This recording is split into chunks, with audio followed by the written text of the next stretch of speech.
Come on in. We are in the dead zone. I'm bringing my good friend Scully back.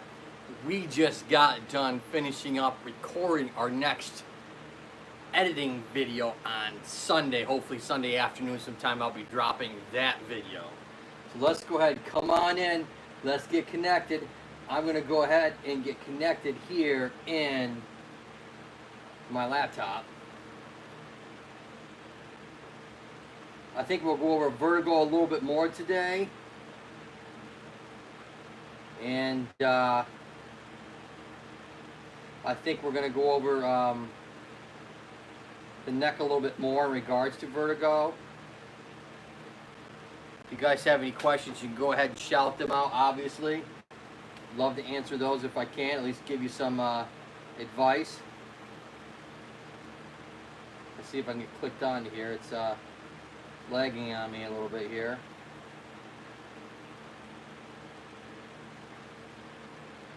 Here we go.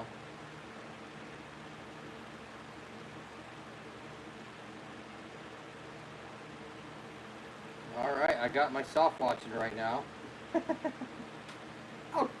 I'll give myself a thumbs up. Let's see what happens here in a few minutes. I said it'd be coming a little bit later. I said between probably a little bit after 2. I didn't realize it would be this late after 2. I'm here. I'm going to go ahead and share us out.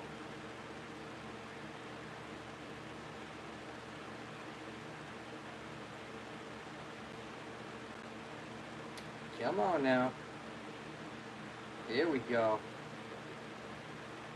This weekend I'll be hopefully fixing this laptop a little bit better once I get done with all my other work. I got 2 thumbs up. Well, someone else has come in here. Or someone else is giving me a thumbs up. That's a ghost.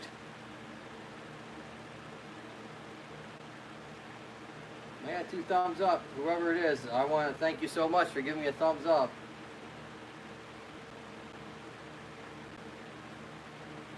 Not only is this the dead zone, it's also the hot zone. That's right. I'm up here where the dead people lay. Skulls, Scully. Good old spinies all over the place. You better believe it. This is where you come to figure out what's going on. Got myself a cold one. Not sure how long this cold one will last because it is hot up here.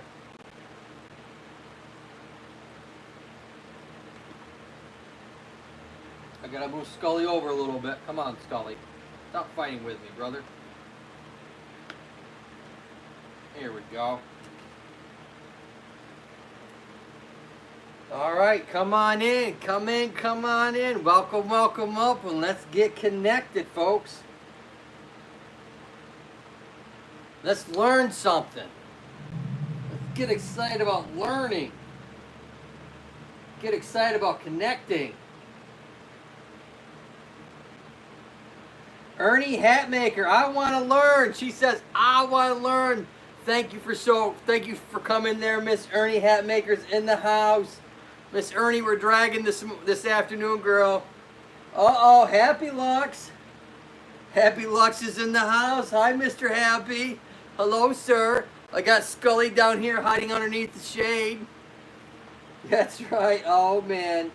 Oh, thank you, Miss Ernie. Miss Ernie shared me out. Thank you so much, Miss Ernie, for sharing me out. I'm going to talk a little bit about Vertigo a little bit more that I didn't get to yesterday. Miss Ernie says, hello, Happy. Hi, Miss Happy. Come on in. Come on in. Come on in. Let's get connected. Let's learn something. I got Scully here so we can at least give you a little bit of a visual or better understanding of what I'm talking about when we talk about positional vertigo.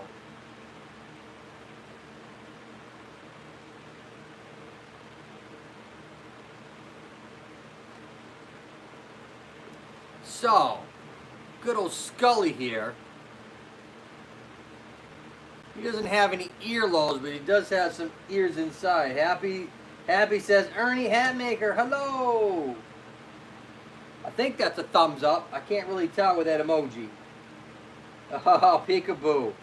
Playing a little, Happy Lux is playing a little peekaboo. Happy does, he does live streams. He's shifting a little bit. He's doing some outdoors live streams I see lately. That's right, Mr. Happy is getting out of the studio, trying to enjoy some of the spring and summertime weather while he continues to grow his channel.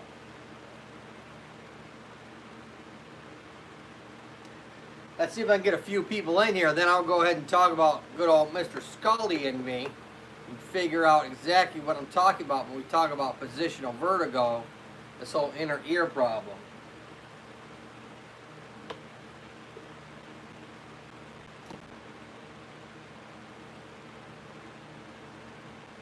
Yeah, it's one of those frosty mugs where you put in the freezer and it keeps your drink cool. And so it's hot as hell up here, honestly, in the dead zone. You know, it's probably 85, but I'm up in the attic here, and it's probably 100 already.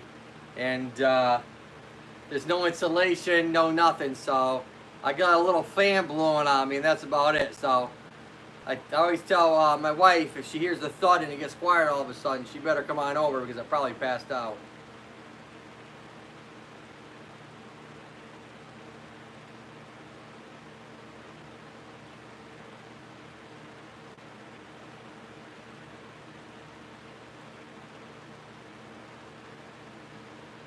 So I'm about 45 minutes to an hour earlier than I was yesterday.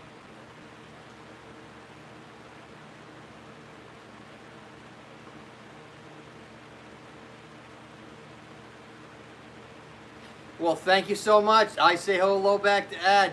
Hopefully he's getting that septic system going.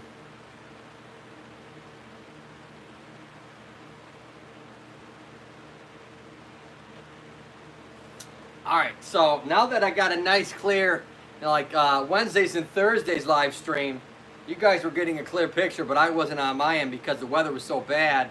I was getting some internet interruptions.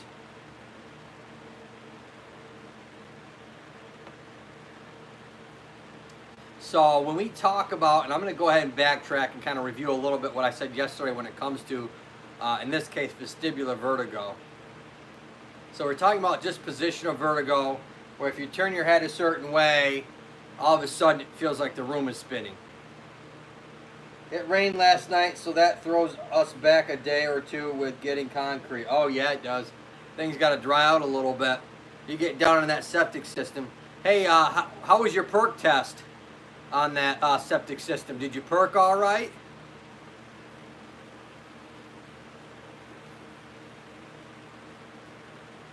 Hi, Ernie.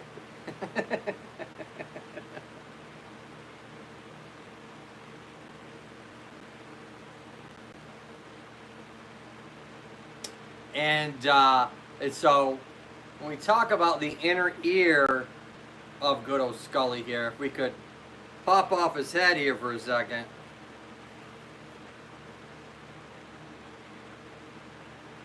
And you look down in, you see this giant hole. I have no idea what that is. Uh-oh. Well, Ed would know what the perk test is, because depending on if you perk well or not, if you don't perk well, your sand mound system has to be ginormous. So it depends on how well they drill these holes into the ground so deep and so many, the diameter, there you go, of the hole, and they fill it up with water, and they have to time how well that drains out. And if it drains out fast, you got good soil and you got a good perk test, you don't need a big sand mound. But if those holes they drilled, and you fill them up with water and they don't drain out in a certain period of time, oh man, you're talking about a big sand mound. So that's what a perk test is.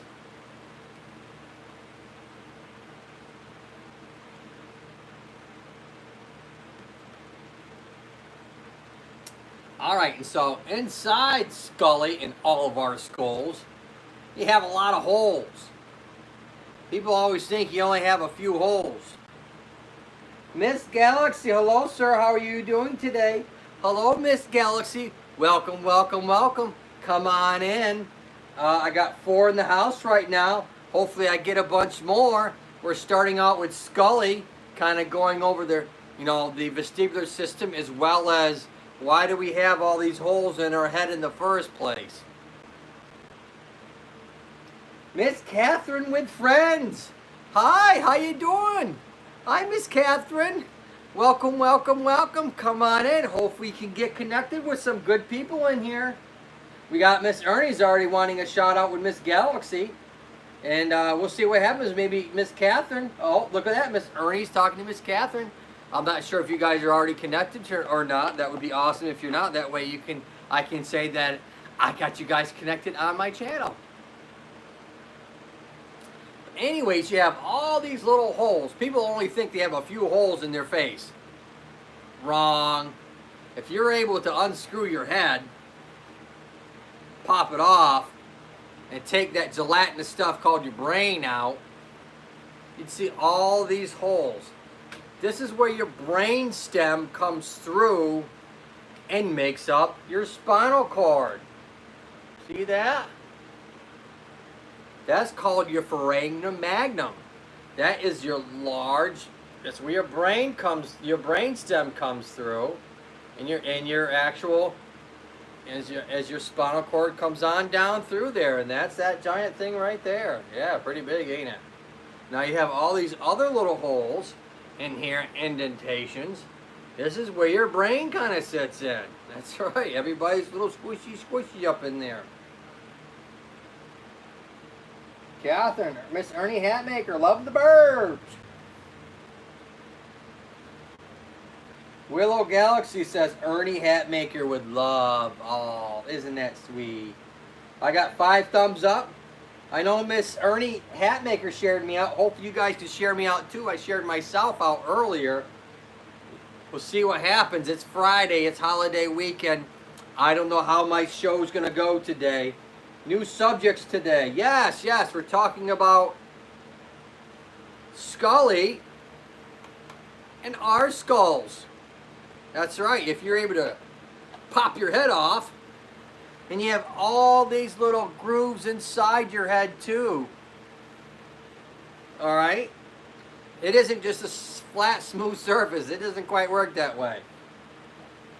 Oh, thank you, Miss Catherine shared me out. That's what I'm talking about. Thank you so much. Much love to you. Thank you, Miss Catherine. And so, if you look right up in here, see that hole on either side? That's where the brain connects to your eyes.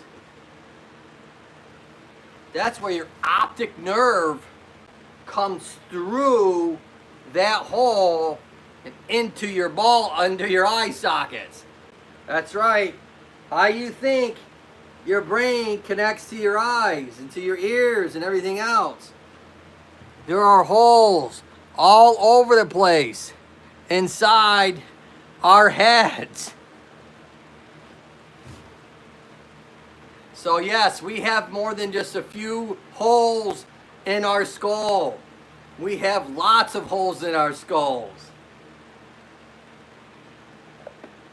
And so all the senses of our human existence, taste, sight, hearing, smell, they all come from one spot, your brain. And so that brain needs to have that connection with your eyes and with your tongue. It's not Wi-Fi. There's no Bluetooth between your brain and your eyes or your ears or your tongue or your nose. Those are all the little nerve endings that come off of that brain into the little holes of our faces, so that we have constant connection with our brains. So yeah, people don't realize that. You know, when you point it out, it's like, holy cow. There's a lot of holes in our heads. Yes, there are. There are a lot of holes in our heads.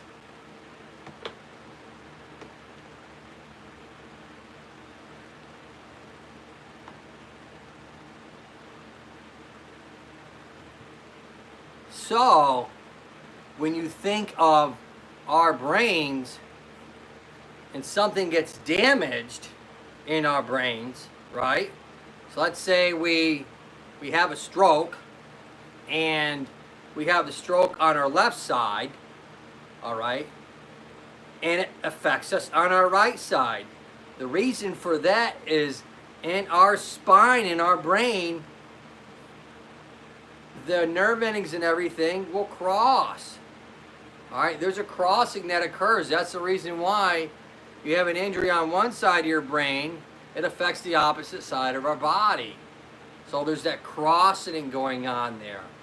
And so that's the reason why. And when you damage parts of your brain, yes, it can affect your personality, especially if it's a frontal lobe or the front side of the brain gets a stroke, whether it's a brain bleed, all right, or it's from a clot, where the clot stops the oxygen and the blood flow going to that area, and lo and behold, part of that brain dies. You know, whether that's through blood pressure or whether that's through diabetes.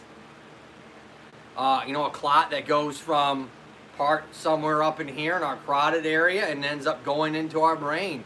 That's why when your carotid arteries, which go up into our brain, they kind of help supply the oxygen to our brains.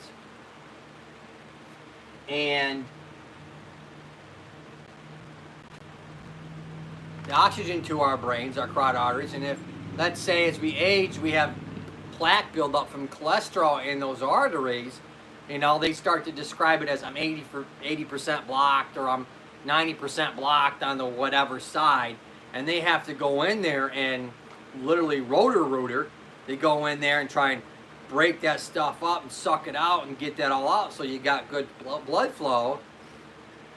Unfortunately, sometimes they miss it and you end up blowing a clot and you end up having a mild stroke because they were working on those carotid arteries. That's definitely a risk that can happen when you have your carotid arteries, or what we call a carotectomy.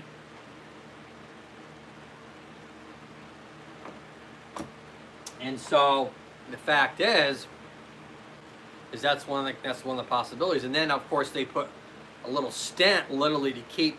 You have a blood vessel and it's a hole like a hose and it's starting to collapse down in. They'll put a stent to kind of keep that thing open, and so that you go ahead and not have that problem no more, or at least reduce the risk of it collapsing again. Now they might also do a mesh, where, you know, they'll do this in the groin area so that if you're likely to have blood clots from your legs or whatever, that it doesn't go to your lungs or to your heart. And so they'll go ahead and put a mesh within the groin. Literally, it's like a mesh. I mean, what you see, I mean, I'm going to generalize it like a chicken coop mesh or something like that, or a screen on your door. Literally what that's done is so that that clot doesn't get through that area and travel up to your lungs or to your heart, or you know, and if it's lucky enough to get past those two areas, you know, to your brain.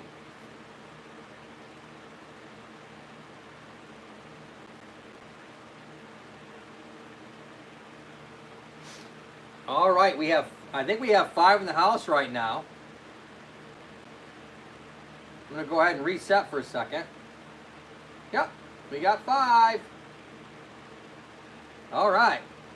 And so I said, if you have a stroke on the front part of yourself and a part of your brain, whether it's from a bleed or a lack of oxygen, or let's say you have cancer in there, you have a meningioma or something like that, and so that's affecting that part of the brain. You're going to have behavioral issues. You're going to have motor and coordination issues.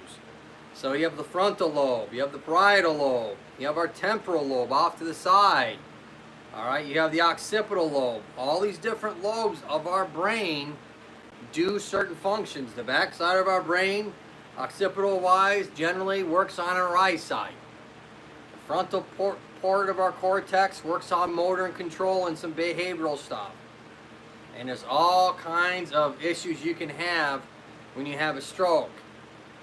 The reality is once you have that stroke, that part of the brain is dead. People really lose that connection. Like, I had a stroke, am I all right? No, that part of the brain is dead. It ain't coming back. Be the different clothing. Hi, how you doing? Thanks for coming in. Welcome, welcome, welcome.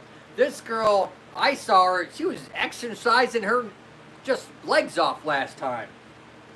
Oh, I say, be the different clothing. Says, hi, Catherine. Hey, hey, hey. Lou, Lou, Lou. Lots of laughs, lots of laughs. That's right. She was all in her little strap, and she was going to do some exercising. And she did. I need to get myself exercising, but unfortunately, I'm going to have to go back to the weights that I have here because my gym is closed until at least late June now that my governor of my state, on his magnificent wisdom, the last things they closed was the gymnasiums in my state of North Carolina. Now, if something was the last thing to close, wouldn't you think logically that would be the first thing to open back up? Not here. It's the last thing to open. I didn't say these people were smart. Okay, so we're talking about the brain and strokes, and so I talked about essentially just the real bare basics, people, that I'm going over. And so if you want to think about what happens with a stroke, or a CVA, or cerebral vascular accident is technically what it's called, a CVA, cerebral vascular accident. Or if someone you hear it's a mini stroke, or a mild stroke, or my stroke went away, that's called a TIA, transient ischemic attack. Hence the word transient, it went away. So there's really two different kinds. The transient means that your brain recovered, you're lucky. The CVA means that part of the brain that got affected is dead. It's not coming back.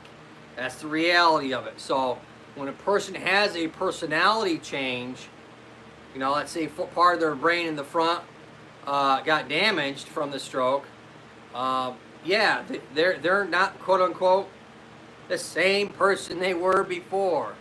Kind of like that. It's kind of a generalized, because if you want to, abstractly think a little bit, the person I am today isn't the same person I really was 5 years ago. I mean, that's me, but through experiences and changes and stuff like that, stuff you forget as you age, as well as the new stuff you learn, it changes you a little bit, and you're not the same person you were 5 years ago or 10 years ago or whatever.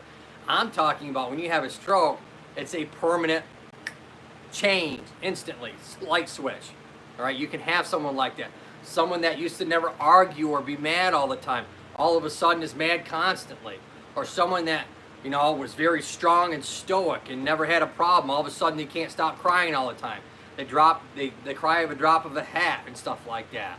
It's easy for permanent personality changes to occur when you have a stroke, and those are permanent.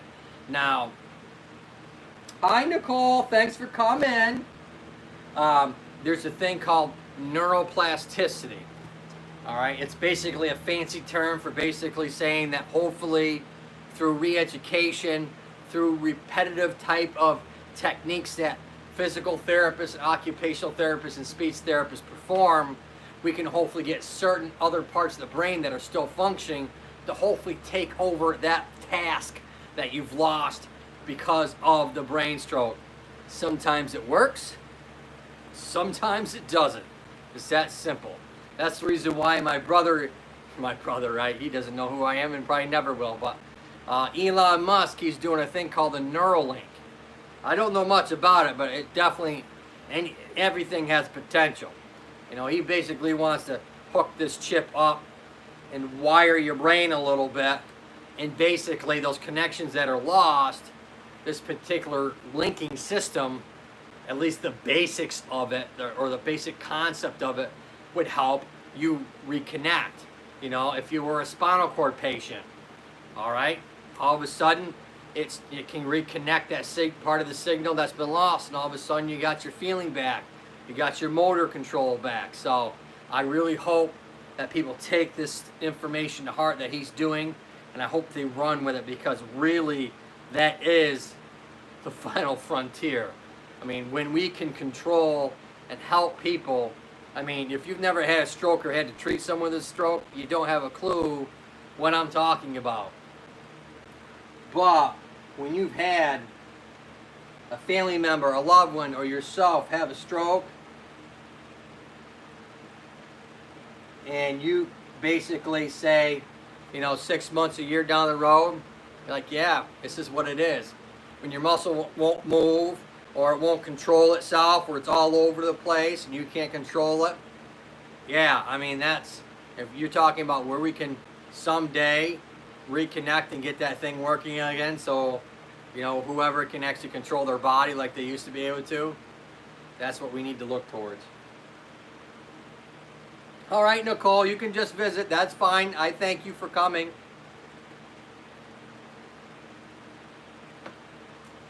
I think I got 4 in the house, or I did. So we talk about personality changes when you have a stroke. The brain is a very important part of the body. Well, the brain is us. We are the brain, and the brain is us. All right, there isn't a robot at the wheel, so to speak. When our brain dies, that's it, you know. And the reality is part of your brain dies, you can't control your arm or leg anymore. Another part of your brain dies, you can't swallow, you can't talk, you might not be able to see anymore, or you might start seeing double vision or blurry vision. You might not be able to control your balance anymore. All right, that's the reality. You might have what's called spasticity or tone. That's the inability of your muscles. So let's take the basics of your bicep bending your arm back and forth. All right. The opposite muscle group that controls your elbow is your tricep, so those muscles on the backside. So if you have too much control, too much activity in your bicep area and not any control in your triceps, it's going to go all over the place, or it's going to be like that, or it's going to be, you know, you could be flaccid like that, what we call plasticity, where there's no control at all. You know, when I smile and when I don't smile, I still have, my face is still doing something. I still have what we call resting tone. That means that my face is staying about the same way. You know, gravity in years, obviously gravity pulls down on all of us, but you know, if you've had a stroke, literally one side of your face will sag. You might have numbness in your tongue, or you might not be able to taste foods like you're supposed to. Or you might taste something that's not like it's supposed to. Something that's bitter, it's not bitter anymore. Something that's not spicy is now spicy. You can get all kinds of crazy signals going on when it comes to that issue. You know, you could all of a sudden, since you can't feel your face, you're not going to talk correctly. You're going to drool. Your eye might drain constantly. You might always have weeping of the eye. Remember, most of our eye is made out of water. And so we have muscles that are constantly contracting and holding that water inside our heads, all right? And the muscles along our face are keeping everything drained correctly when we talk and smile and speak and all that. And so when you don't have that resting tone anymore, you have all these other problems that come about. Woo, I got 7 in the house. Thank you so much, people. Much love to you all. And I just woke up from my nap right now. Oh, Nicole, Be the Difference Clothing says hi. All right, we got some good ones in here. Hopefully we'll get some more. I told some of my viewerships yesterday that I'd be running a little bit late because my video that I'm doing on Sunday, I recorded most of that in my work environment. My 4th video of my Snapping Hip Syndrome series was the 4th video and physical therapy techniques that you'll see in the physical therapy environment. So that was my 4th video of my snapping hip syndrome. My other 3, my first one was what the heck is snapping hip syndrome. My second video was treatment techniques that you can do at home for your snapping hip syndrome. And my 3rd video was the surgical treatments. I showed you arthroscopic surgery, camera views of how they fix the hip, how they fix a labral tear of the hip, and how they correct your snapping hip syndrome. That was my 3rd video. And this 4th one is going to be about the treatments that you'll receive if you have to go to physical therapy for snapping hip syndrome. So hopefully you guys can, if you have time, if you're interested, hopefully you'll look into that. Hopefully I've made it entertaining enough so people will hold their 30-second attention span. We'll see. But I'm starting to do a series. Go Donnie's in the house. Hi, it's going, man. How's it going? All right. We got Go Donnie in the house. Welcome, welcome, welcome. Come on in. I got my girl, Be the Difference Clothing. She makes, well, she does, I don't know, I think she does make things, or well, the stuff that she sells, or products that she sells, excuse me, she doesn't craft them herself, but she makes up what they are. I guess is the best way I could say.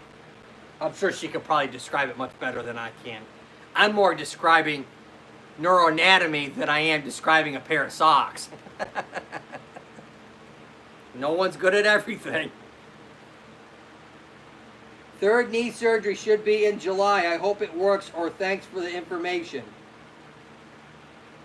What kind of knee surgery are you having, Go Donnie? What kind of knee surgery?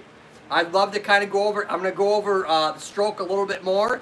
Then we'll go ahead and we'll talk about the knee, your kind of knee surgery you're going to have.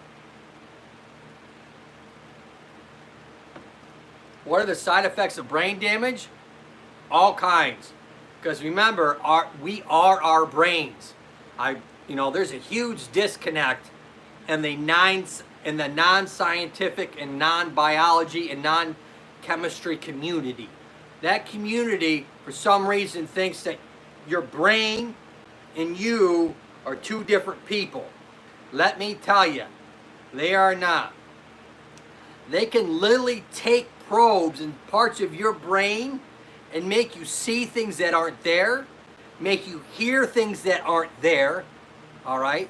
They can make you think that you're atheist on one side of your brain while you're, whatever religion you are, on the other side of your brain. Trust me, when I say this, when you damage a certain part of your brain and it's dead, it ain't coming back, we hope that either science, medicine, or some sort of physical therapy or occupational therapy or speech therapy can help you. That's truly, if you want to think of when you have a brain injury, who's going to be the most important person in your recovery, you're looking at them. The physical therapist, the occupational therapist, and the speech therapist. Those 3 disciplines are going to be the most important people, not your primary care. They are at that point, they always help guide with medications, but the person that truly should be taking the helm when you have a stroke, the physical therapist. When you go in your recovery period, it's all therapy, all right? And that's the reason why a lot of times the physician's like, what's the therapist say? I did what I could with your medicines and stuff, but what's the therapist doing? So really, when it comes to a stroke, as the world, and what we do as therapists, that is literally our specialty. If you want to know what we are the best at when it comes to that stuff, all right, we literally, if you want to call us a doc, well, that's because I'm not talking to you, Siri. All right, you want to know if you want to consider us a doctor, we are specialties of gait, abnormal gait, and that's kind of our niche. Obviously, we do a lot of other stuff, but no one does gait stuff any better than the physical therapist. You can have a podiatrist, all right, they know about the foot, or you can talk about probably at the same level, all right, would be a prosthetist, an orthotist that works like on, someone that lost their limb and they need to have, a prosthesis either above the knee or below the knee, or what we call a transtibial or transfemoral amputation. you know. But in that regard, you know, strokes, amputations, all that kind of stuff, you know, we basically take the helm when it comes to that type of diagnosis. I got 8 in the house right now. Is that why they give certain pills? Yes, that is why they give certain pills. They give certain pills that did a lot of acid in the 70s. Sounds like my brain is fried. Well, let me tell you, Ozzy Osbourne's still going. That guy should have been dead 10 times over. That guy's got more lives than cats. You know, cats got 9 lives. Ozzy Osbourne's got at least 10. Now, they're going to give medications for multiple reasons after you've had a stroke. If you have spasticity where you have constant contraction, all right, or the lack of relaxation of certain fibers in your muscles and stuff like that, because the nervous system is basically, for lack of a better word, wonky. How can brain damage be repaired? It cannot. That's the misnomer. People think that you can heal. When you have a cerebral vascular accident or a stroke, for sure, all right, when that happens, and they describe what part of the brain gets damaged, it's dead. There's no repairing it. You can hopefully get other parts of the brain to help you recover. All right, that's if you have a small stroke. If you have a fairly large stroke, you're going to start losing short-term memory. You might have lost some long-term memory. You're going to lose a lot of what we call motor skills. You might have difficulty swallowing, eating, talking, you know, all kinds, you know, basic things like walking, sitting, bowel movements. All of a sudden you might poop and pee yourself, you know, lack of bowel bladder control, we call it. There's a lot of things that can happen. And there's, you know, you could go on and on. I could have an MD here with me, which I doubt that would happen until I probably get huge. That would be cool. You know, if I blow up, I know a couple physicians. You know, if I blew up, you know, 1 or 2 million subscribers, I knew they would probably come on, but I haven't blown up. But if and when I ever blow up, years down the road maybe, that'll definitely be stuff I would do. Like I'll have a physician here that I know a bunch, and be able to talk with them. And so, yes, that's the misnomer I try and get across to people. You know, maybe we can get what they define as neuroplasticity, where parts of the other brain starts to control or take over that function, or partially take over that function. But likelihood, it's not going to take over the function completely. Be the difference. I know someone who was in a bicycle and can move mostly everything but the hands. Do you think they'll come back the motion? A lot of times when we talk about the hand has a lot of parts of the brain. And so there's a lot, the things I'm doing, this took millions of years to do. What I'm doing right here took millions of years. Depending on what you believe in. All right, this took millions of years. It didn't happen overnight. And so the reality is, thank God for that opposable thumb, right? Otherwise we'd be apes. That's, you know, when it comes to control, that's part of it. But yeah, that's very hard to get that hand back. There's a couple different, you know, they can do bracing. They have a couple different types of machines that they can hook electrodes to help get some of the muscles to contract. But the hand is very delicate. There are a lot of muscles within the hand, as well as muscles in the forearm that help control that hand. What I'm doing right now is absolutely amazing. All right, if I took you back to gross anatomy and took you back to neuroanatomy and what I did right here and what muscles have to work, how the brain has to function to do what I'm doing right now, it would probably blow your mind. I mean, when I learned it the first time, it was like, holy cow. No wonder when someone gets a small brain injury, the hand gets affected so bad. You know, because there's so much that has to go on. You know, your tendons in your hands, they're like sleeves. You have tendon sleeves where your tendons glide through all the little bones in your fingers. Certain muscles have to stop. Boom, look what I'm doing right here. All right, that is amazing. All right, when someone has a stroke, that's very hard, you know, too legit to quit, hey, all right? That is hard. And so the reality is A lot of times, if you had a mini stroke, a TIA, yes, you likely are going to get a full recovery, and you should bless your lucky stars. And I hate when people say that, oh yeah, God wanted it to be that way. What? You tell me the person that had the stroke, they wanted to be that, God wanted it to be that way? Okay. All right, people, you can't play fat, you know what I'm saying? What do they say? Playing tennis without the net. You can't play tennis without the net. You can't say that God wanted it one way and God wanted it the other all in the same breath, all right? You know what I'm saying? So, needless to say, we're hopefully that, whoever's around us, we can get them better or get them as best as we possibly can. I'll tell you one thing, when I became a physical therapist 20 some years ago, and where we've come in just 20 years or 25 years in medicine, in physical therapy, we're definitely making good strides to having, different types of equipment that can help assist people so that they can walk better or walk again.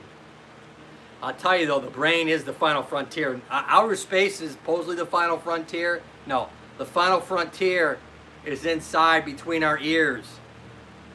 That's where the final frontier really should be. Angel says, shout out. Shout out loud. Shout out and shout out and shout out. All right, we got 9 in the house. Hello, host. Hi, Angel. Shout out to you. Thank you so much. Go, Donnie. We got Angel here saying hello. We have Miss Shanshiel World. Good day, host. Thank you so much for coming. Come on in. Hopefully, give me a thumbs up. Hopefully, go ahead and hit my subscribe button and bell. And I will get to you after I'm done with my live stream today. So make sure you hit that bell and hit that subscribe button, and you'll see some more good stuff, as well as we got some amazing people here today that hopefully you guys can get connected with. They are very nice. I've been to all their channels multiple times. They can vouch for me. I've done it. They know I've done it. And I'm going to continue to do it as best as I can. When you start to get, I'm getting to be at that point. I get 1,500, 1,600. I'm starting to get to be that point where I can't see everybody that I used to be able to see all the time. There's only so much time in the day. But I do try. I want you to know that.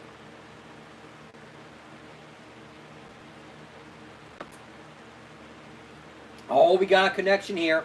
Be the Difference Clothing says, hi, Miss Shinseal World. Hello. Be the Difference. I think we got a connection. Listening, we'll check back in a little bit. All right. So when we think about that brain a little bit more, we talked about the hand. All right. Remember, when you have a stroke on one side of the body, it's the entire side. People just think of it as the arm or the leg. It's everything. You know what I mean by everything? Everything. What? Yes, your digestive system. All right? That has what we call smooth muscle in your digestive system. Your digestive system opens and closes. Just like that. Squeezing that food down the line and digesting it. When you have paralysis on one side of your body, guess what? You're going to have all that's affected, so it will affect your digestive system sometimes. Not all the time. Depends on where you get injured in your brain. The more you get, the longer it takes to get to everyone. That's right, Miss Ernie. You're absolutely right. No doubt about that. I got 5 in the house right now. Hopefully people are just coming out, watching some beautiful stuff and coming back. Cross your fingers. But if not, I'm hoping that they had a good time while they were here. And hopefully they learned something with Scully and myself. And we had a good connection. And that's, that's really, obviously I hope to get some viewer time because, oh man, I'm getting killed on this watch time. Like everybody does. Everybody does. I'm no different than anybody else here. And the reality is 4,000 hours it's a lot of time. Okay, it's a lot of time. I think I have almost 100 videos, and we'll see what happens. I mean, I've been doing this 6 months now, and this is not a race, it's a marathon. So I have to tell myself that every once in a while. I'm sure as everybody else has to themselves, like, okay, enjoy the experience. Let's go ahead and it's the process. Enjoy the process, not the end, but the entire thing. As well as when you get, when I get monetized, it isn't like I'm stopping. I'm not stopping live streams. I'm going to continue to do what I'm doing right now. I hopefully get Scully talking a little bit more than he is right now. I think that would be cool. But anyways, I'm done talking about that. Let's talk more about the brain, because that's what you guys want to talk about and listen to anyways. Not about me just talking about that other stuff. What is the cause of handshaking? Well, if you're talking about tremors, because that's what that is. All right, there's actually 3 real kinds. All right, there's a resting tremor where you're just kind of sitting there and it's resting. All right, we have an intention tremor, which means when we move, when we have an intent to do something, there's a tremor with that. And then we have what are called pseudo tremors, which we really don't know where the heck they're coming from. They've done all the tests. They've done, MRIs on your brain, and they've done CT scans, and they've done PET scans, and they've done neuroconduction velocity scans, and they're all coming up a big doo-doo. They don't know. And so they're gonna, they've looked at your medication, and there's no side effects of tremors with medication. They've looked at your family history, and you really don't have a family history of that. They've ruled out MS, they've ruled out MD, they've ruled out Parkinson's, they've ruled out all these other neurological things that can have, tremors can be a symptom of. And so then they left you with, all right, pseudo tremors. We really don't have a clue why. So there's, like, in 30 seconds, I just breathed exactly tremors, the different kinds, when you can get them, how you can get them, and when no one has a clue why you get them.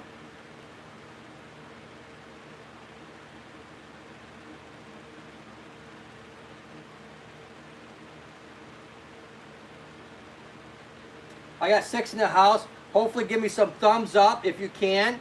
Hopefully shout me out if you'd like. If you don't, that's all right. I'm just glad you're here. Hopefully, hopefully you're glad that you're here, because I'm glad you're here. And because they say the worst thing you can do to a person is being alone. People always like, oh, I'm an introvert. I want to be alone. Oh, really? Really want to be alone? You know what they do with prisoners? And you know what they do with people there? They put them in solitary confinement. They isolate them from everybody. All right? Put a lion in a cage and put them by themselves for a few months. We see what happens to that lion. Trust me. No one wants to be alone. I don't want to be alone here either. So I'm very thankful. I'm glad that you guys all stayed around. And hopefully, let's talk a little bit more right now.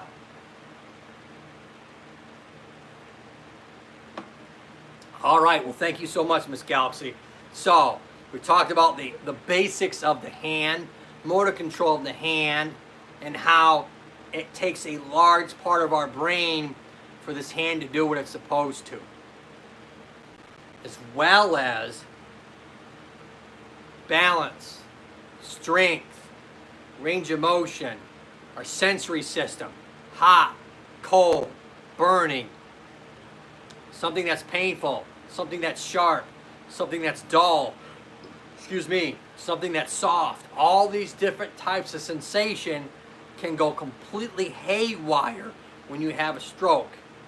Right? And so understanding how we interact with our outside world, then you can understand what happens when something gets blunted or gets completely knocked out and we can't recognize it anymore.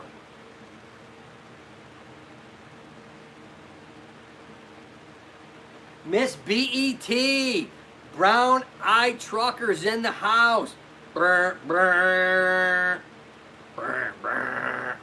Miss BET, AJPT. Thank you for that acronym, Miss Brown Eye. Yes, AJPT. I should make a hat, but then no one will know what the heck it means anyways, because I'm just a dinky tuber. I'm not even a YouTuber. I'm a dinky tuber. Maybe someday I'll become a YouTuber. And then someday after that, maybe I'll become a content creator. And then someday after that, maybe I'll actually know something. Oh, I'm full of myself, I know. All right, and so when we take that out for granted, all right, there's a thing called our autonomic system. What? Yes, that's basically the part of our body, all right, that works all the time without us thinking about it. That's connected to our autonomic system, right? I don't tell myself to breathe. Now, I can override that a little bit, unless you pass out and then all of a sudden you start breathing again. Okay? But the reality is the autonomic system really controls us.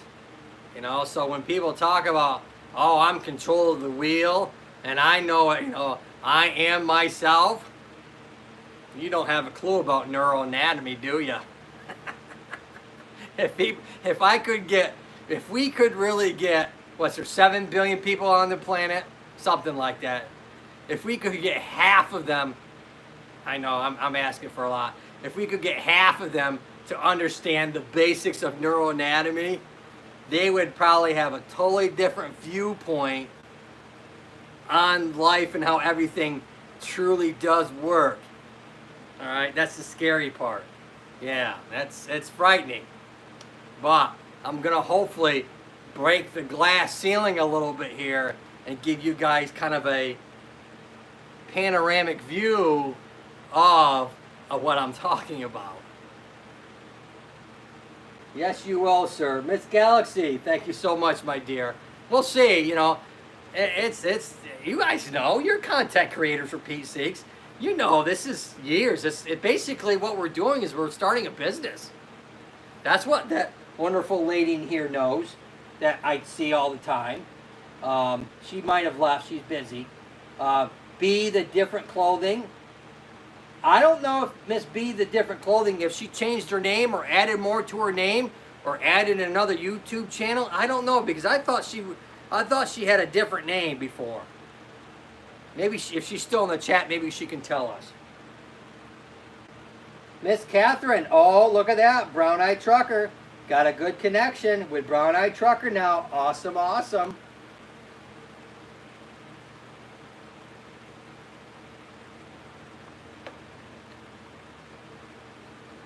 All right, so let's talk about what happens when we knock part of our brain out. So, we start to knock out our frontal lobe of our brain. What starts to happen? Our motor control gets knocked out a little bit. Our coordination, our smoothness of movement gets knocked out with everything. The way I talk, the way I move my arm, the way I hold my body, the way I walk, the way I stand, all the different movements that I'm doing right now with ease without thinking about it, all get affected. Miss Cubsden, welcome, welcome, welcome. My account is tied up, so keeping you running on this one, Doc. Thanks, up. Oh, wow. Miss Cubsden live stream, thank you so much, my dear. Welcome, welcome, welcome. Thank you so much for coming. I appreciate anything that you can do. I know you're busy, and I know your husband's busy too, as well as I know everybody else is busy too. I don't want to take away with anybody else that's here, because I know, hopefully you get some good connections, as well as hopefully I inspire you, to maybe learn a little bit, or at least listen to what I'm saying. And if you want to take what I say with a grain of salt or dirt or whatever you want to talk about it, that's fine too.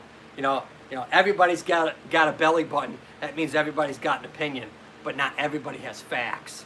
There's a difference. There's a difference between opinions, and there's a difference between facts.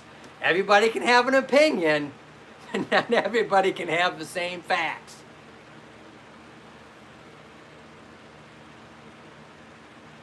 Miss Catherine with friends. We are now family. I'm not sure if she's still here or not. She might have left. She got busy. All right. And so a lot of things. So I talked about that. So let's talk a little bit about the autonomic system. So I said that's a system that basically runs the system, so to speak. Our breathing, our heartbeat, our digestive system, our parts of our swallowing, our vision. Reason why we're not seeing double vision. All right, that's all part of our autonomic system. Our smells. We're not telling our brain what to smell and when to smell. Yes, we are, Brown-Eyed Trucker. Nice switch up with the belly button. I like that. Better than using the other one. That's nice. Opinions are like belly buttons. Everyone has one. You better believe it. Yeah, but not everybody has facts. And I don't want to step on anybody's toes, because when you start to talk about neuroanatomy, all right, it's very hard to partition, all right, which means your thoughts in the world and how everything works, all right, everything works this way because you know why? Because I think it does, all right, versus how it really does work, two different things. And sometimes it starts to offend people. So that's why I'm really dancing around the tulips and the trees here, making sure I don't offend anybody's sensibilities, because it's very easy to do when you start talking in some sort of detail about neuroanatomy and how our body really does work and how we really do perceive the world around us and what is really going on. How much do we truly really have control of our bodies, as well as how much don't we at all? We do. I think there is a nice blending that occurs. I don't think it's a 1 + 1 = 2. I think there's a building effect that takes place as our systems work together. We start to perceive the world around us. All right, so there's a reason why we need some science, because we can't see infrared, right? We need certain tools to see infrared. We can't see cells in our bodies, right? We need a microscope or an electron microscope to see at those levels. We can't understand nuclear fission without having physics and everything else, and so to understand our world around us. So it's very difficult. When you start talking about all these different things, then people start to think about, they start getting, philosophical on us. And so I'm going to stay away from the philosophical, and I'm going to stick with the hard, true facts of things. And so we're going to keep on going with that. How do you make the spine glow in neon on the spine in your videos? I like that. Is there an app for it? Wow, you want to know some of my secrets? Oh, BET, you're going to have to watch at least 15 hours of... I couldn't say it with a straight face. You have to watch 15 hours for me to tell you. I'm just kidding. Oh, I couldn't keep it together. All right, so it took me... So I'm going to get off neuroanatomy for a second and talk about the basics of editing in the YouTube world, or internet world, however you want to look at it. Let me take a sip.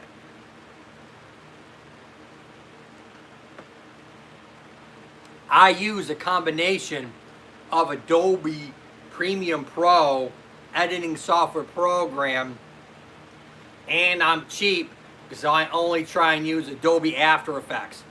Adobe has a bunch of products, I mean literally 5 or 6 different, they have Photoshop and a bunch of other ones that I don't use, because next thing you know, I be spending $100 a month just to make a video. Right now I spend enough money already between the stuff that I do all the time and the stuff that you see all the time. I spend a bunch of money on. And so I use Adobe After Effects. I understand a sliver, and I mean a sliver of what Adobe After Effects can do. I found out if I use too much Adobe After Effects in my videos, YouTube does not download it. I get all kinds of errors. I get all types of crazy stuff. That comes up when it go ahead and try and download it, and all of a sudden it gives me these huge errors. And so I had to start deleting some of my special effects off of some of my videos, which kind of pisses me off because I spent a lot of time working on those, and it kind of made the video much better when I did that.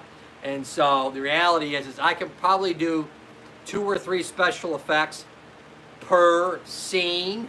If I do any more than that, forget it. YouTube won't download it. It gives me a bunch of stupid errors. So that's what I use. I use Adobe After Effects. And so I'm learning that as we go along. And you can see my videos when I started using Adobe After Effects, and as I've gotten better with my editing and using Adobe After Effects, you see I start using it more, and I start using it more appropriately. So, and that's going to continue, obviously, as I start to learn the software program, because I'm not a computer science major. I'm a physical therapist, but I can learn anything. I'm not, I don't want to blow my own horn, but I'm not that dumb. Okay, I can almost learn anything if I focus at it long enough. And you can too. I mean, if it might not take you as long. You might be better at it than I am. I have no idea, but that's what I use. And so it took me probably, just to understand the basics of the program and how to use it, I don't know, 3-4 days of kind of doing different examples on YouTube videos and reading stuff on YouTube and watching people. And let me tell you, those YouTube videos, when it comes to using Adobe After Effects, a lot of them suck because they cut and edit, and they're cutting out, and all of a sudden what you started to start the whole special effects, and they cut out one of the parts that you need, and all of a sudden you can't figure out how to further along the process because they edited that part out. It's like, shoot, I had to look long and hard to figure out literally start to end videos on how to do certain things on Adobe After Effects. You're a doc, you're not dumb. I appreciate that. That's very nice of you, Miss Cubston. Well, when it comes to intelligence, everybody has their, unless you have literally, you have a mental retardation, or you have some sort of genetic anomaly and you have a deficit or something, and your IQ is less than 70 or 80, then yeah. But, most people, I don't want to say all, but I don't want to offend people too, but, people generally have a basic IQ and they can learn this stuff if they really want to. They're not Elon Musk. They're not 150, 160 IQ. I'm probably, I think I had my IQ tested as a kid. I don't know if my mother can, if she ever gets on or sees this, maybe she can tell you. I don't know what I ran in. I mean, I have no idea. But I'm average Joe, I'm kind of like across the board, kind of like, yeah, I know some things, I can learn. I'm one of those guys. I'm one of those humans. I can learn. Brown Eyed Trucker, hey, yes, we are sis. I always talk about your music on your videos. This is my extra account. Catherine with friends. Miss Galaxy, yeah, I think Miss Catherine probably left. She probably went out. Yes, editing is very expensive to look good. Really too much After Effects causes errors. Okay, that's for the advice. I close to $1,000 with my YouTube stuff in whole. Wow. Oh, let me join this home. I'll be right back. Okay. Oh, thank you, Miss Catherine. I'm here. Thank you, Miss Catherine. Still here. Yeah, I mean, if I look, I have no idea how much have I spent. I'm not sure if I spent $1,000. You know what? If you want to look at if you add my computer, I'm way over $1,000 because I got a computer that can run editing software program, I can do live streams easy, and that thing was expensive. So yeah, if my models and my computer and my lighting and everything else, yeah, I'm way over. I'm probably around the ballpark of $1,500. I probably am, just for you to see what's going on right now. And if you want to talk about paid hours, labor hours, without making a freaking dime, oh shoot, what I get paid per hour, and how much I put into this, 6-7 months into this, oh shoot, I don't know, $30,000-$40,000 probably. If I went and worked at a nursing home or whatever, and the hours I put in doing this, all right, and if I took the hours here and put it into just working at another place, another clinic or whatever, I bet you I'm $30,000-$40,000 in the hole right now, just in labor cost. I'm sure I'm that. Probably more, but I'm sure I'm at least that.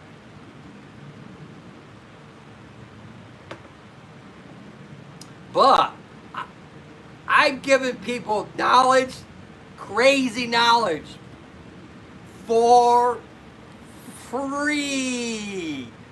That's right. Free, you know, as well as, I don't know, I'm zany, wacky, silly anyways when obviously I'm on YouTube. When I'm in the clinic, I can't be. I mean, that'd be stupid. That'd be unprofessional. I can't act like that. That'd be absurd. Miss Willow Galaxy says, lots of laughs. Oh, there's my mom. Hey, Mom, maybe you can answer this question if you remember. You remember when I was a kid, probably first, second, third grade, something like that, and remember they had me go to those, I had to go to those special testing. Do you remember, I think they were testing my IQ back then. Do you have an IQ, do you have any idea what that was? You probably don't remember. I remember I had testing. I tell you one thing, my wife is smarter than me, so whatever my IQ is, you can go ahead and double it. That's her.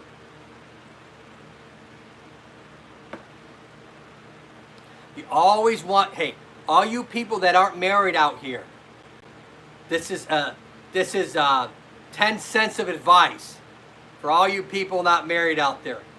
Make sure you marry someone smarter than you. Okay? Not a lot, because, you know, you don't want them to be too smart and then kill you, you know, take a life policy out on you and kill you. You don't want that. No, not the speech part.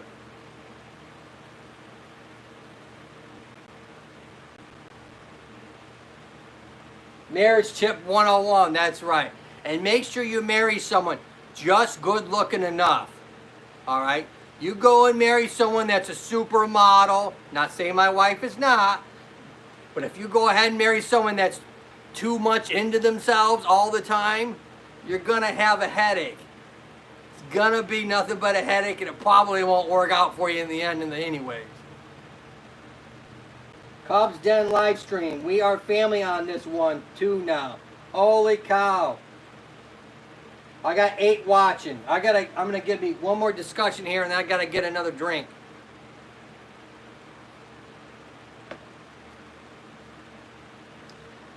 And it's hotter than hell up here. This fan ain't cutting it. I guess it's helping me from passing out, but all right. And so we were talking about the brain, and we're talking about the autonomic system, which is basically the system of our body that runs our breathing and our heart rate and our digestive system and our bowels, all right, our pooping and our peeing, bowel and bladder, okay? Kind of controls our normal tone in our body, all right? I'm not thinking about sitting like this, my neck being like this. You know, if I was like that all the time, all right, you'd obviously know there was something seriously wrong with me, and hopefully my mom would call up my wife right now and say, hey, what the heck's going on with your husband? But anyways, our autonomic system, I'm not going to get too detailed. I'm going to split up the autonomic system just one step for you folks. So if you were split up the autonomic system, all right, versus the system that we can control all the time. We have our sympathetic and our parasympathetic system. All right, I know I just spun everybody's head around when I said that. Connect here as we too, fam. Thanks. Thank you so much, Miss Cups Den live stream. This is her channel that does live streams.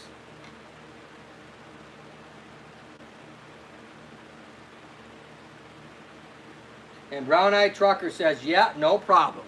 All right, and so, you know that little thing where you get scared or you have this kind of eerie kind of sensation in your body?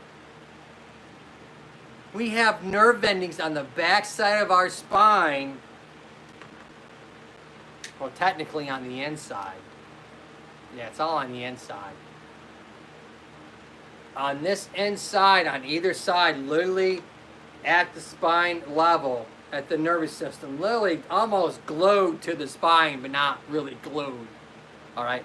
We have these little nerve endings down in this area, and they kind of heighten aware us of different things that go on. You know, they kind of alert us like, uh-oh, what's going on? And so when you get that kind of overwhelming feeling sensation, that's the somatic system going on. So you have all these little systems in the autonomic system itself that you're splitting up. Think of it like splitting up an apple, or peeling the layers of an apple, an orange, or an onion. You have all these layers within one particular group. All right, and when you split them out, peel them back, you start to see all the different layers that makes up our autonomic system that we have absolutely no control over. No one does. Not the spooky gooblies all over you either. Because when you have a stroke and that gets affected, there's no gooblies controlling that. When that gets damaged, who's fixing it? No one. It gets damaged and you have certain problems probably the rest of your life if your brain cannot rewire or work its way around that. So on that note, I'm going to get myself another drink, and hopefully Scully can entertain you for a few minutes. I'll be right back. Get your connections hopefully in. Hopefully share me out. Give me a thumbs up. Be right back.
All right, I'm back. I got my drink.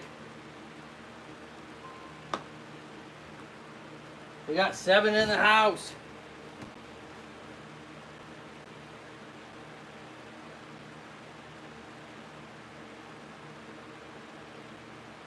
I'm going to refresh and see who we got.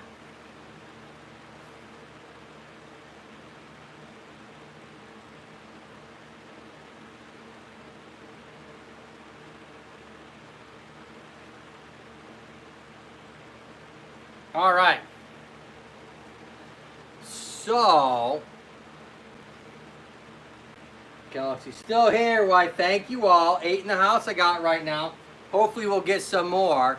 Go Donnie, you still here? You want to talk about your knee surgery? If Go Donnie's still here, go ahead and say something right now. Otherwise, I'm going to go on to something else besides the knee.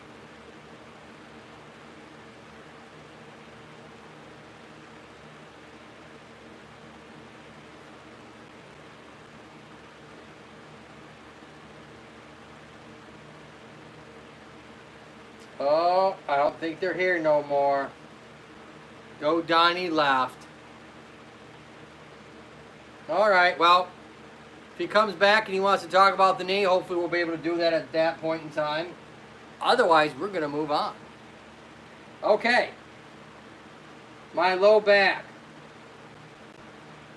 All right, Miss Catherine, does that mean you want to talk about the lower back? We can. I got a spine right here, right next to Scully. We can talk about the lower back if you want to for a second. Yeah, I'm here too. Oh man, I keep getting these notifications. Yeah, I'm here too. I've been wanting to go get alcohol drink. It hurts sometimes. Okay. So you say your lower back here hurts sometimes. Does it radiate into your butt or hips? Or into your legs? Or does it stay in your lower back?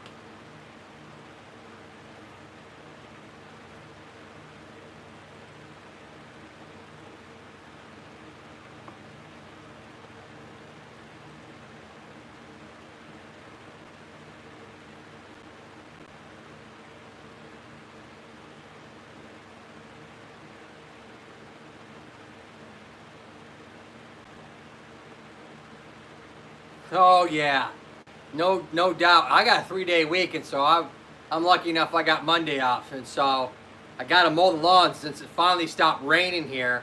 This is our clearest day, and that's the reason why you can see that I have no buffering, no issues.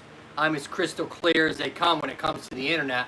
This is 1080p coming to you live, and so no issues in that regard. So I got to mow my lawn this weekend. I probably need to at least vacuum the inside of my car out. I gotta finish up my 4th video in my snapping hip syndrome. I gotta do that. My pain radiates through my butt. Ooh. But most of the time, just the lower back. So we got 2 people here. Got BET and Miss Catherine saying they both got problems. Okay. And so we're gonna go ahead and move Scully for a second because I'm gonna need the smaller little spine here.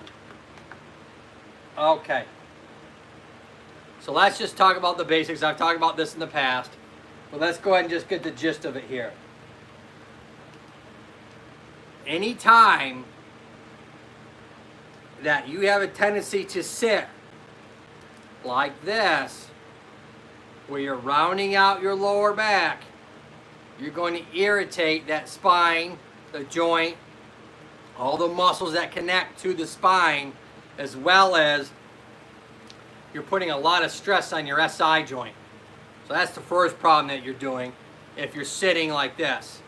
Now I've seen some of Miss Catherine's live streams, or at least the thumbnail, where she's lying on her couch sideways. That is not good for your spine, my dear. So I caught you. So that's the last thing you want to do, is sit with a rotated spine while you're talking to someone. You're here talking with your head, la, la, la, la, and your spine's all half rotated and twisted. So that is going to cause, if you have If you're lacking, Miss Cubstead, if you're lacking core stability, those abdominals as well as the large multifidus and erector spinae muscles of the lower back muscles, if they are weak, which if you're not strengthening them, they are, all right, you're going to continue to have extra stress. Yeah, I made it funny. I meant it to be that way. I'm glad you guys laughed. I'm hoping that you're not getting offended. I'm trying not to.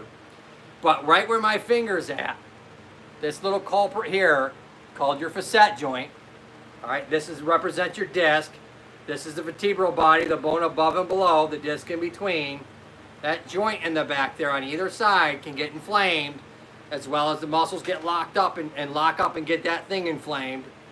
And lo and behold, what's right next to it? That little nerve. That little nerve gets inflamed, gets irritated. Next thing you know, you have radiating radicular symptoms. Now, it sounds like you're not having radicular symptoms. It sounds like you're getting referral symptoms. The two different words. A lot of times people try and intertwine them and they're not. All right, they mean two different things. Referral pain is something that is coming from, let's say, in the spine, going into the hips, the sacral area, the buttocks. Radicular pain is coming from the nerve, and that's usually passing into the thigh, past the knee, or into the foot. That's radicular pain. Referral pain, radicular pain, or ridiculous pain, I guess. But referring pain sounds like what you two are talking about. No UAGPT telling you on the couch. Cute.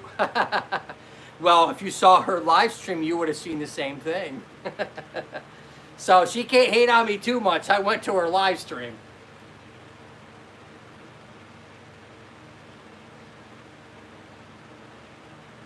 My mom says he does it to me all the time. Yes, and I just did it to my beautiful wife. She's at work right now, and she's on the computer at work, and she's like this. Literally like this. My wife is literally like this. I'm like, you gotta be kidding me. So I stuffed the pillow behind her back, and so that she would have to come up into this position. You see the difference when I'm like this versus like this? See the difference? Your spine will thank you for it in the long term, all right, if you sit up correctly when you're doing activities. You see, I'm sitting up correctly. I'm not slumped back down like this, hanging out, doing all this stuff. I'm sitting up appropriately because I practice what I preach.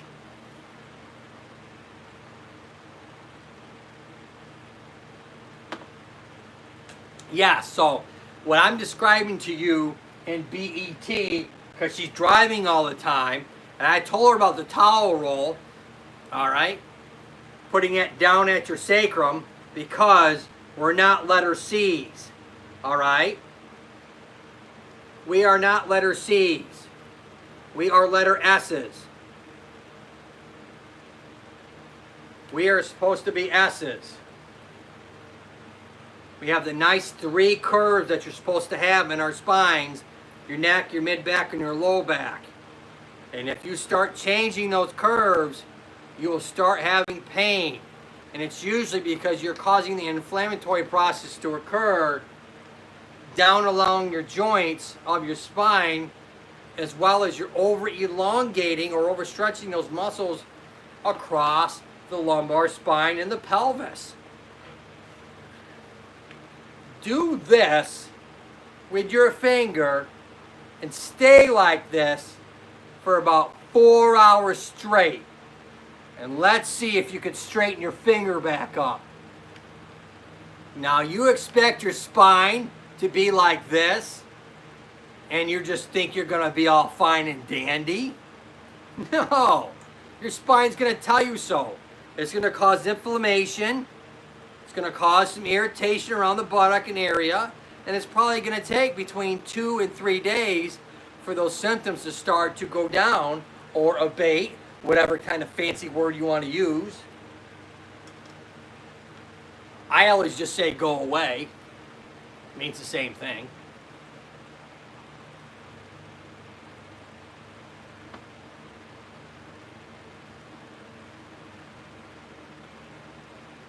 Yes, the reason why you're doing that all the time is because of two things.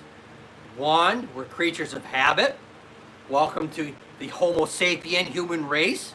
All right? We tend to do things the same way. And you were fine years ago when it was like that. You know why? Because you were young and your disc was nice and big. And the joint stayed nice and open in the back. Let me get close to what I'm talking about here. So when you're nice and young, that joint in the back is nice and big. But as you get older, that joint starts to collapse down. And next thing you know, you got a lot of stress on this side of the joint and that side of the joint. You see, when you're young, it opens up a lot more and you got a big space there. But as we age, the disc naturally flattens out. That's normal, and it can cause a lot of extra stress. And so we have to rely more on our back muscles and our abdominal muscles to hold us in this position. You think I sit like this normally? No, this took me months and months and months and months. All right? It's like having a YouTube channel. You think you're going to blow up overnight? This is a business. Reality is once you get monetized, you're technically a small business. That's what it is. We're branding right now, folks. We're creating content. Hopefully we're creating what we call passive income. So when we do become monetized, people still watch our older videos. That's why it's very important to make sure that your videos have an idea that they expand an entire area of people's likes and dislikes, as well as making sure that what is relevant yesterday with your video is relevant tomorrow. So when they watch your video 6 months from now, they stay and click and watch it because it's relevant now or in the future than it was then. That's why you get the old cha-ching passive income. So be mindful of that when you do make your videos, that you don't make them just for that point in time. You make them so that they're going to expand that time and that people will watch that video a year from now when you're still on YouTube. You'll still see some revenue from that video that you did a year ago. That is flipping cool when that happens. That's when you can start to coast on your bicycle instead of what we're all doing right now, pedaling our rear end off to give our rear end a ride, right? Right now we're pedaling hard. We're pedaling hard up that hill. But if we get big enough body of material, of videos, as well as we get enough wonderful viewers and get connected, we can start to coast down the hill and make some decent money, passive income. Nice face, Joe, close up. Yeah. I never said I was young anymore.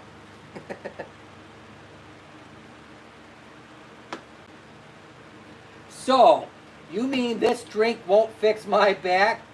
Be right back. Gotta go refill due to the bad news. Ha ha ha. Kidding. No, I'm not.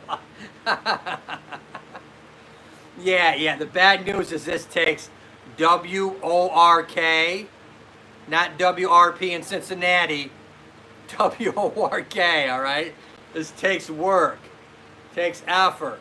That's why when you see my videos, my playlist, if you look at my back video, all right, if you truly want to improve your back pain, you'll take 5 to 10 minutes out of your life and look at either my disc video or my stenosis video on backs, or muscle imbalance on backs, or general things that you can do to help reduce your back pain.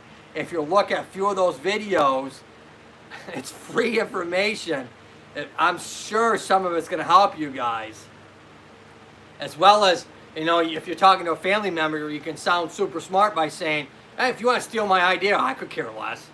You know, if you want to say, oh yeah, you know what, you should do this. And they'll be like, what are you talking about, girl? And they're like, yeah, what you talking about? And they're all like, yeah, that's the idea. And you're like, dang, this girl knows what they're talking about. Because the reality is what I'm showing on those videos, people pay a lot of money for. When you go to a physical therapy clinic or if you go and see a chiropractor, or you go and see, all right? All that stuff I'm telling you about, I'm showing you in the videos, a lot of that you can do in your own home. I can't make it any easier than that. It literally is click, play, watch, do.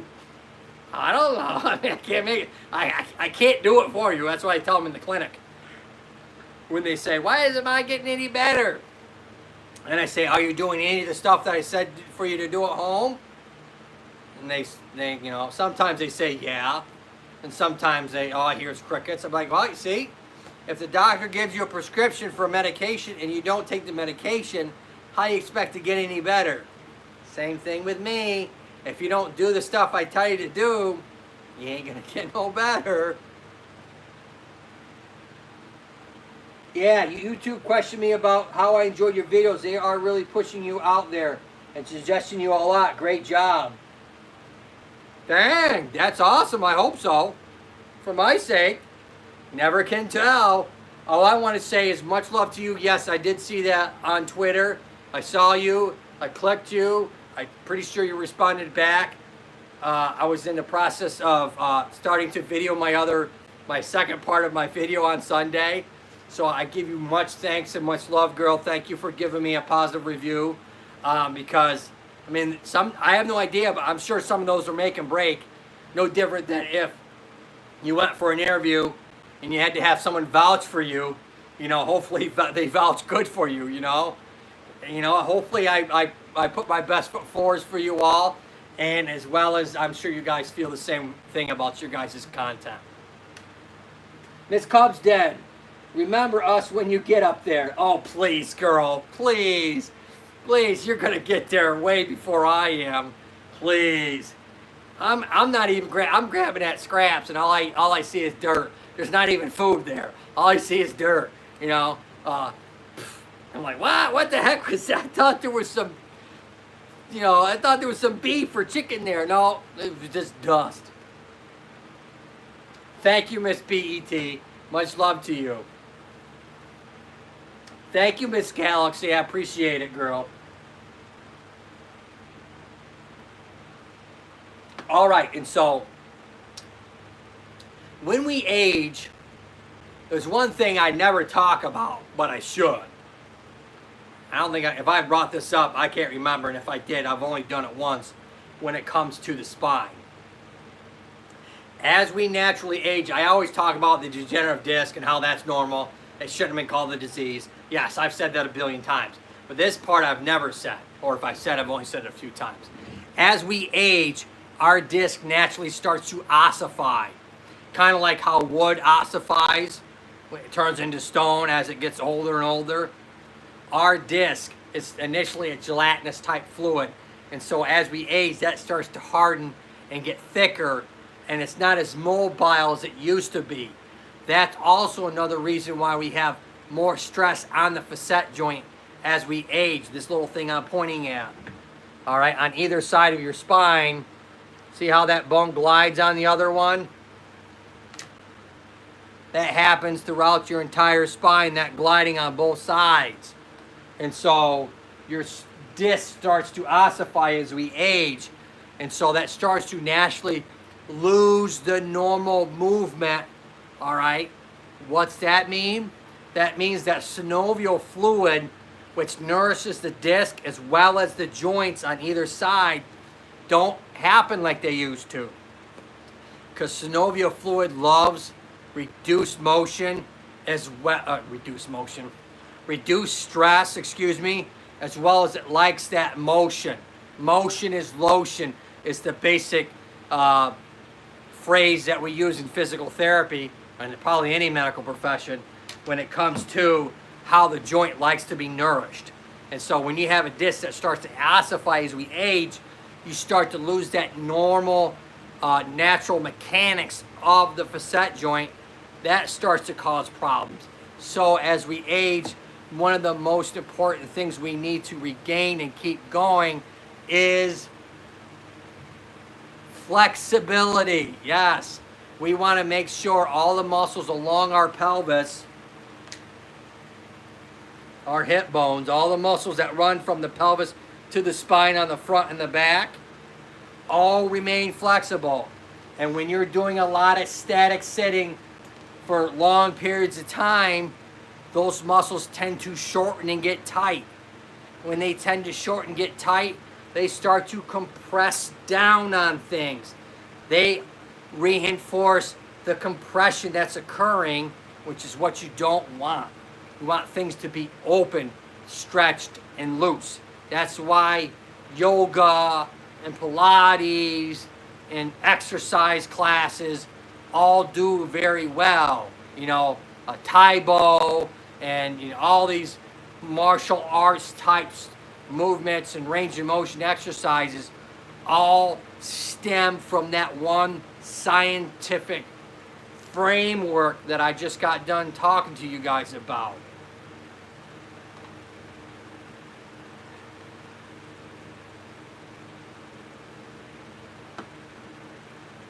Oh, nice, BET. Not looking to getting old, huh? Well, there's only one alternative than getting old, and I haven't heard a single soul or spirit or whatever you want to call it coming back to me saying, oh, on the other side, it's not so bad. No. No one's broken the laws of physics. I don't care what they want to tell you. No one's broken the laws of physics. Dead is dead. All right? When that brain stops and that heart stops and you piss yourself all out and the poop goes all over, all right, and the bugs and the wormies start to crawl into you and you start to stink and rigor mortis starts to stiffen you up, dead is dead. Physics does not change any of that, all right? I don't know why people think all of a sudden physics can be changed. No. Good luck trying to do that. So dead is dead. So I say, get old, girl. Well, it's not the golden years. Oh, yes it is. I had a guy tell me once in a nursing home, yes, the only thing that's golden is my underwear.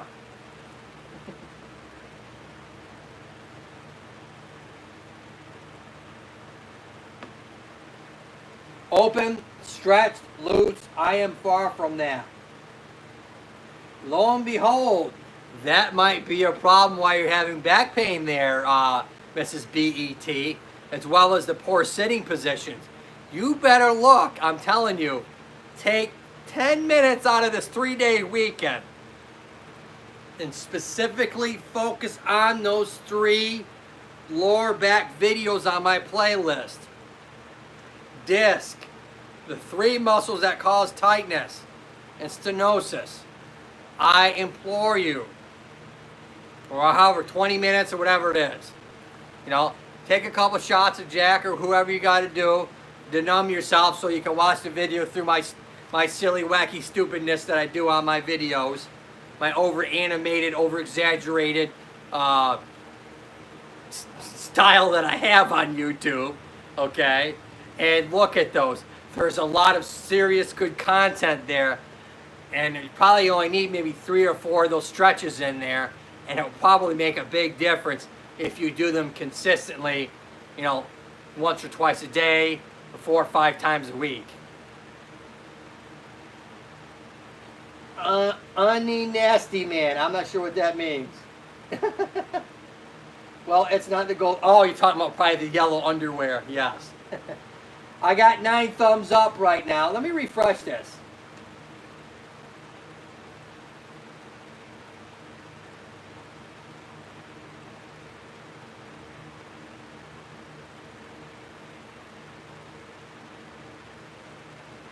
I got them on right now, girl.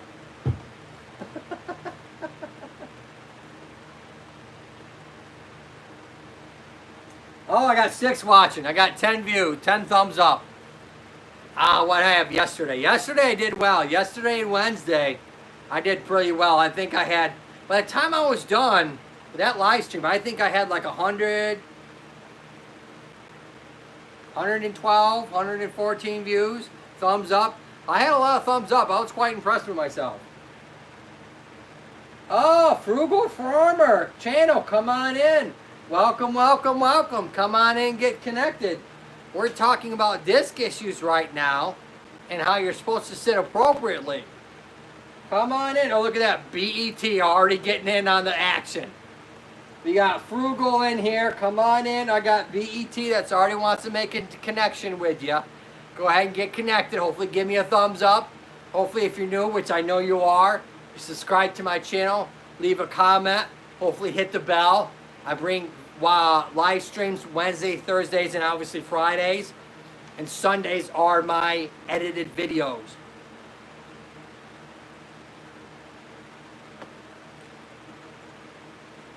Frugal says, hi, BET.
Yes, Miss Frugal Farmer's BET is currently a truck driver.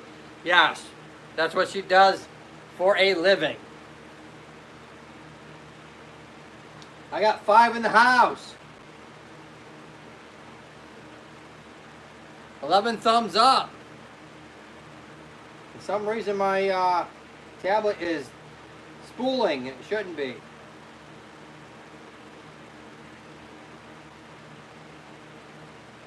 Come on now, computer. There we go. Sometimes this old laptop.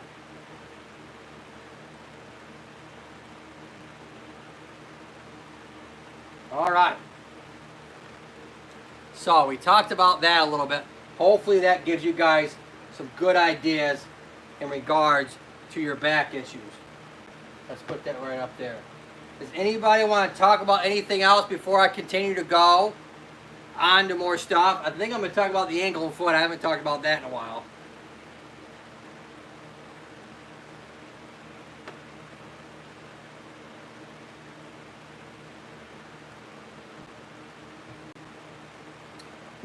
Frugal Farmer, I am from the great state of well, I'm not from, but I live in the great state of North Carolina. I live in Gardner, North Carolina. What? That's right. Gardner, North Carolina, right? Clayton, Gardner area.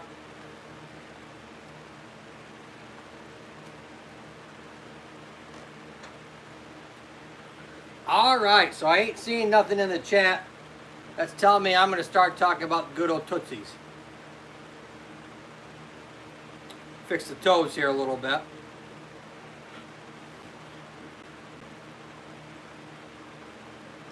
So technically,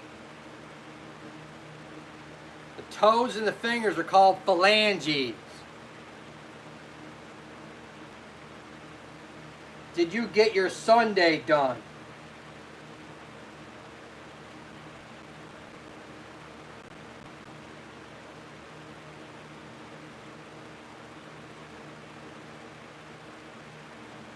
Mom, what do you mean by did I get my Sunday done? I don't know what that means. I'm 30 minutes west of South. Oh, okay. You're down there. You're down there at the border. You're down there in South Carolina, Kentucky area. Oh yeah, South Carolina. Lumberton. Are you past Lumberton?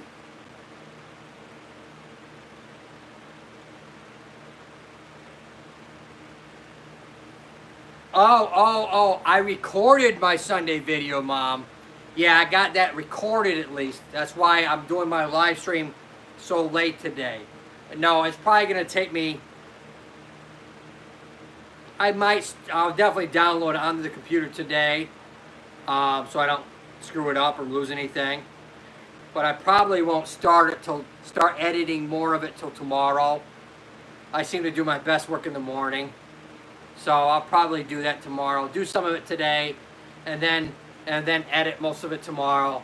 I probably won't get it out till Sunday sometime, depending on how much I get done tomorrow, because I gotta mow the lawn and do some stuff around the house here now that it stopped raining.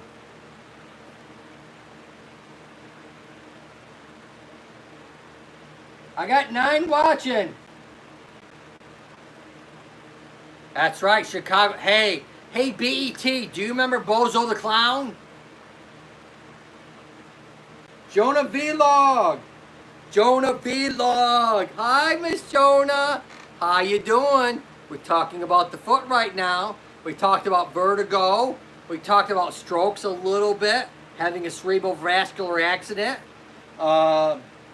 We talked about vestibular a little bit, vertigo symptoms. Oh, that's right, Bozo, the world's most famous clown. Hey, do you remember this guy? I can't remember what he was called, but he was a wizard on Bozo the Clown. And he would go around and say, doody doody doody doo. Doody doody doody doo. What the heck was that guy's name?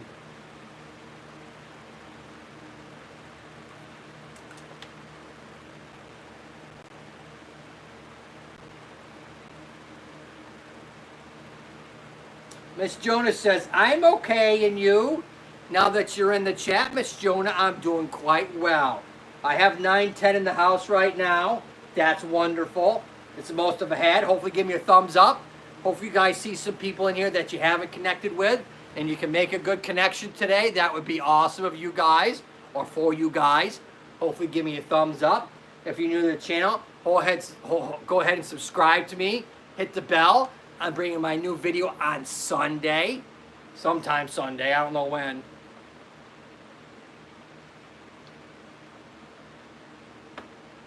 Come on, BET. You gotta tell me who that wizard was. And he'd go around saying, doody doody doo. Oh, his name was Wizzo. Oh, now I remember. Wizzo the Wizard, that's right. Oh my God, that's right. I completely forgot about that. Wizzo the Wizard. That's right. I always wanted to... None of those kids would get bucket number 6. Really? Bucket 1 or 2, that would be it. I think I saw maybe once as a kid that they got bucket number 6 and they got their Swin bicycle. Farmer Channel says, BET, we are now connected. Locked and loaded. Locked and loaded. That's how easy it is, folks, to get a good connection here. Simple, easy peasy, lemon squeezy.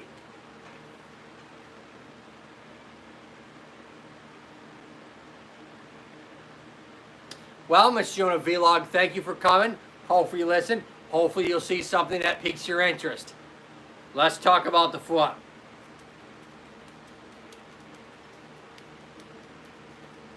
All right, and like I was initially saying, the toes are called phalanges. Fingers are called phalanges. The wrist bones are called carpal bones. The ankle bones are called tarsal bones. I know, right? Those kids used to piss me off like, missing that bucket. I know, literally, they'd miss bucket number 1. Literally, it was right in front of them. How in hell do you miss bucket number 1? He'd give him a second try. You know, I remember that Bozo would give him a second try. It was like, come on, kid, Hey kid, at least get bucket number 1. I gotta give you a prize, kid. I'll look bad. You know, it was one of those. So, Frugal Farmer says, I got some critters to feed. I had to take a break. We'll visit again soon. Thank you for coming by. Hopefully you're doing all right down there in the great south part of North Carolina. In the Sand Hills, we call that. At least that's what I call it anyways.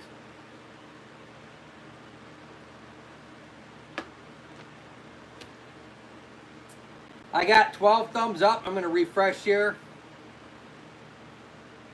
9 in the chat, or I had 9. Probably once he or she left, we'll be down a little bit.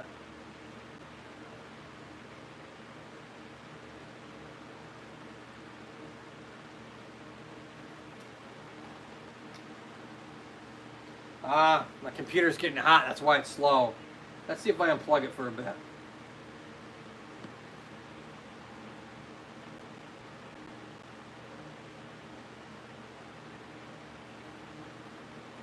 Between being upstairs or being in the attic, I should say.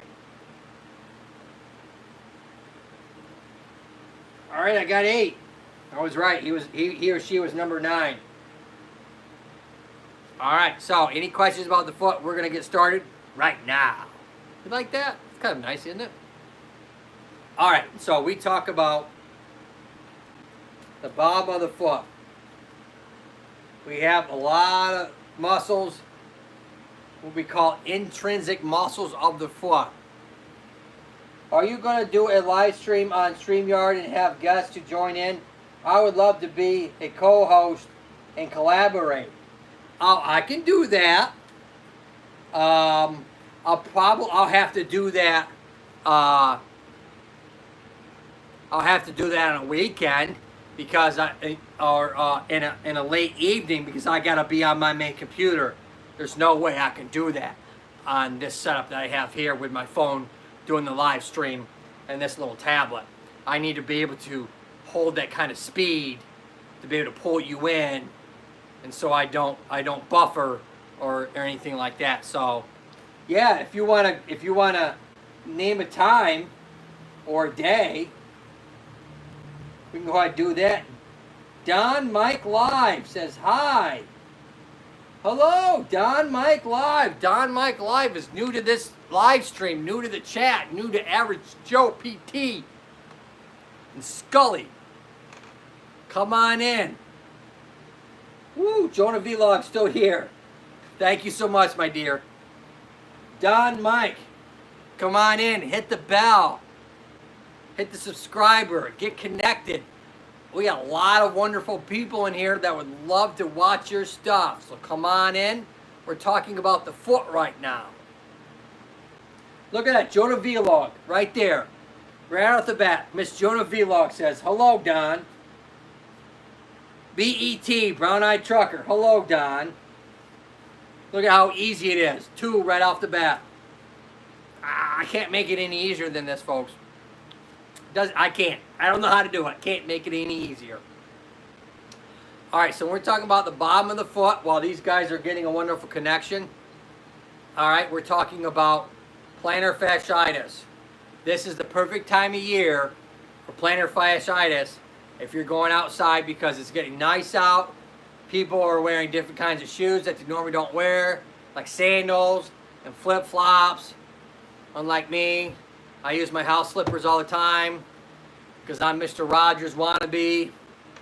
And so what you end up doing when you're wearing flip-flops or sandals, or my mother's Crocs, and my mother's got like 30 different pairs of Crocs, and she's got 35,000 different colors of Crocs. But I love her so, and she loves her Crocs. You have a tendency to curl your toes. When you curl your toes a lot, those intrinsic muscles of your foot all of a sudden start to work too much. And if you work too much, you start to get cramping in your feet. You can get inflammation in the bottom of your foot. Sally. Hi, Miss Sally. Hello. Yes, ma'am, you are new here. Come on in. Get connected. Come on in. Hit the subscribe button. Hit the bell. Come and see all the people that are in here. I have a few people that are out and they're going to come back. They're getting connected as we speak. So they're watching other people's videos. So make sure you stay so you can hopefully see them when they come back into the live chat. Oh, got Jonah Vlog saying hello. Miss Jonah Vlog scarfing them up, man. She is scarfing them up like a rake or a vacuum cleaner. BET, Donna Mike Live, we are family now. Sally says, hello, Jonah. See, you got BET coming in here. I bet you BET didn't see Sally. See, so there you go. BET's coming in and say, whoa, whoa, who's this new person here? We got Sally in here. Sally, if you could, or anybody else, if you have it, give me a thumbs up. I love it. Hit the bell. That gives YouTube its algorithm that says, hey, you know, I might want to throw this guy out to a little more people because other people might also like his content too. And that I would much appreciate. I much appreciate you guys coming, but I would definitely much appreciate you doing that too, because that is how we all grow.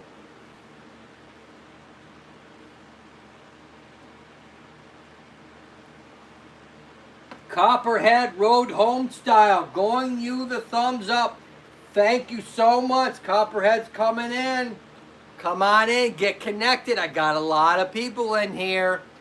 All right, some people are coming in and out. We're talking about the foot right now, but you come on in. Wait a few minutes. You're going to see more people come back in that were watching other people's content, and you can get connected with those people.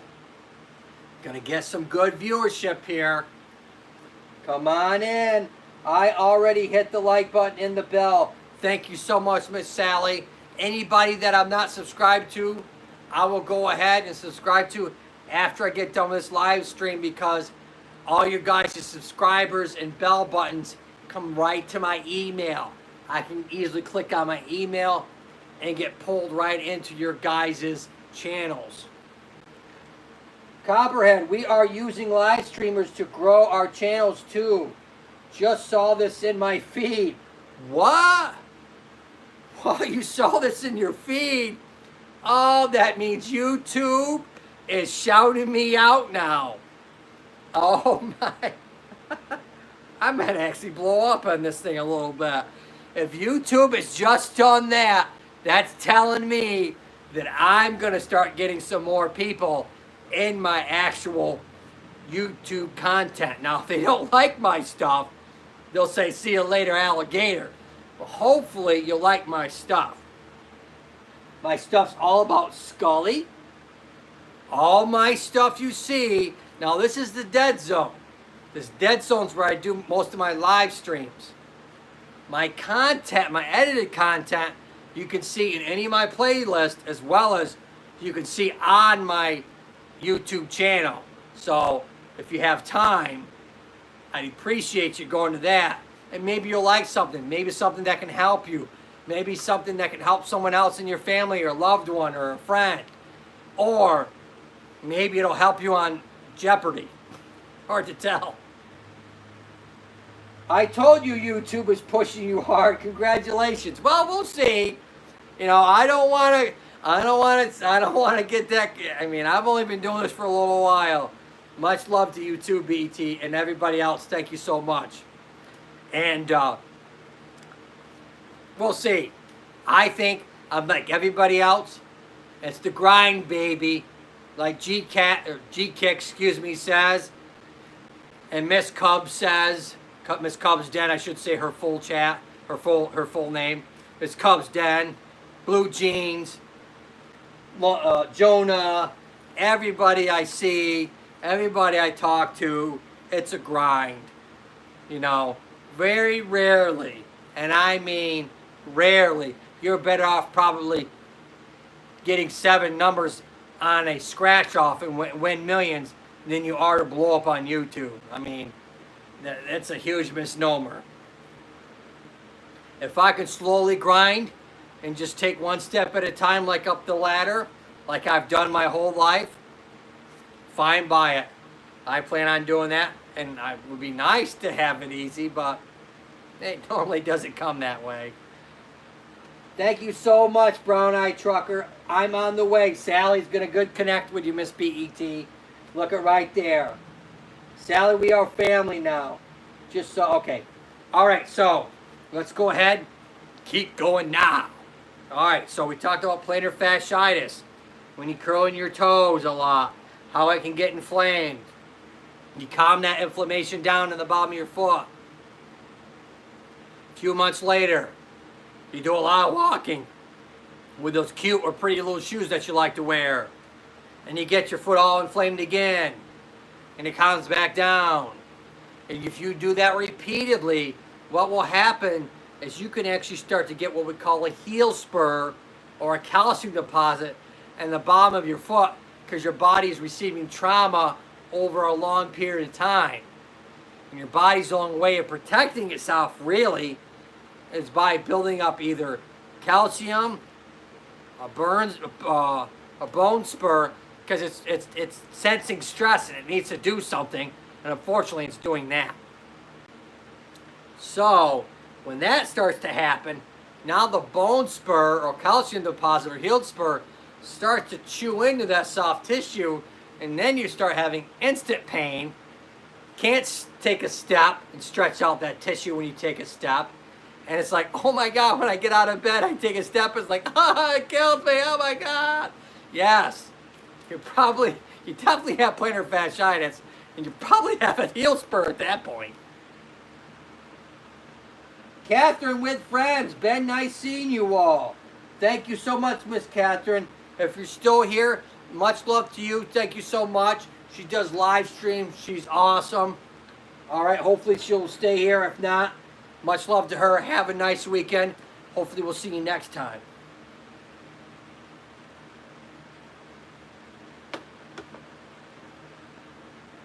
Brown Eye Trucker says, Jonah Vlog, we are family now. Yes, Miss BET, you'll want to go see Miss Jonah Vlog's live streams. She does a lot of live streams. Oh, I switched it out. The Golden Copperhead Road Homestead. I've got you. Go. Good luck, new friends. Thank you so much. I have a great one. Thank you so much. I will guarantee you, I will going over there and hitting your bell, watching your content after sometime today, after done with the live stream. We are 123 minutes already. Holy cow. Holy cow, we are over 2 hours already on this live stream. That is sick. That is crazy. Wow. Nicole says she made another playlist. I gotta go get another drink and have a little potty break. I'll be right back. Let's see if Scully can actually say something to you while I'm gone. Be right back.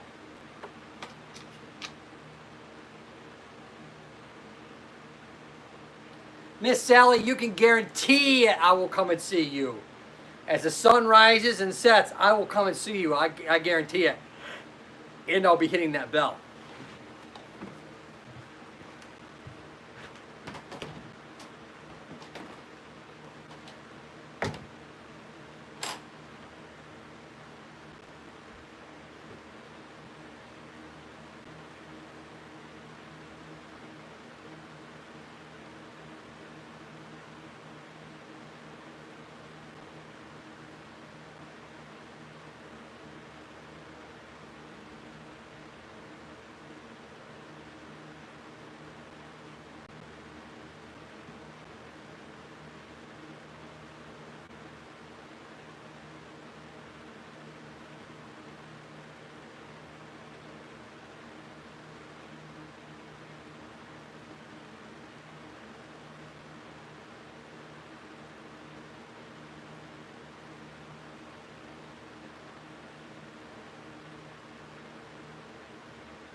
All right, I am back.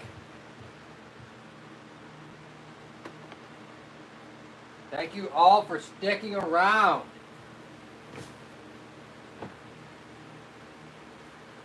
Nicole says she's singing right now. Let me go ahead and hit a refresh here. And we're going to talk a little bit more plantar fasciitis, tarsal tunnel, heel spurs. What else are we going to talk about? All kinds of other stuff. You guys have any questions on this stuff, go ahead and just shout it out there. Hopefully I can help you a little bit. Jonah Vlog gives me a beautiful heart. Boom! On the hearts.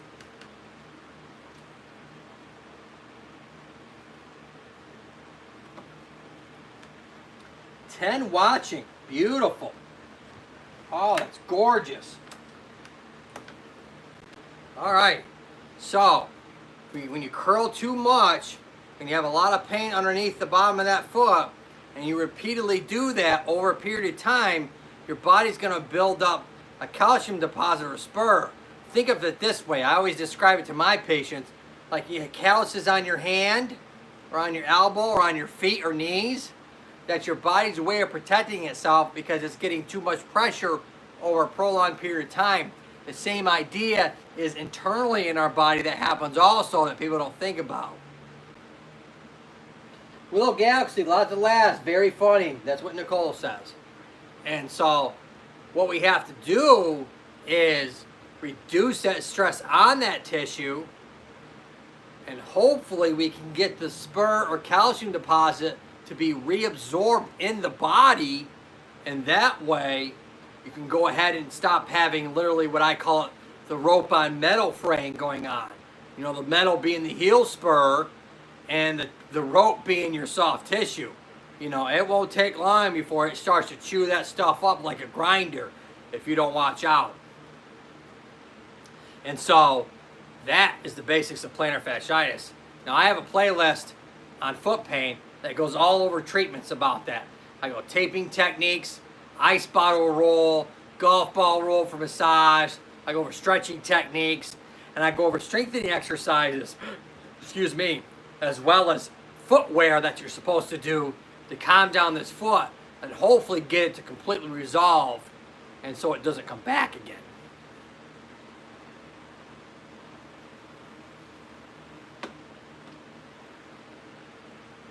That's plantar fasciitis, or plantar fasciitis.